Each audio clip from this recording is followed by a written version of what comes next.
a desire for lust, greed, or wealth. Immorality shall not emerge even in my thoughts. My dressing shall be decent, yet impressive, and inspiring confidence.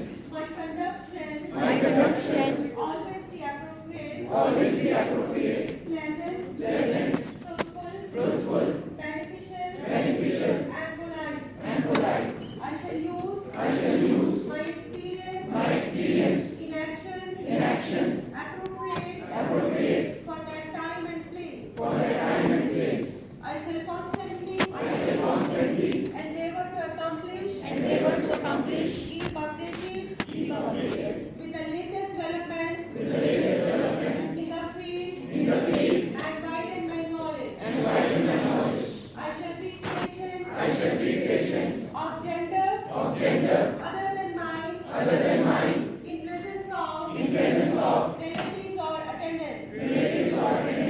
When examining a patient, my discretion, attention, and senses shall be concentrated on the cure of the disease.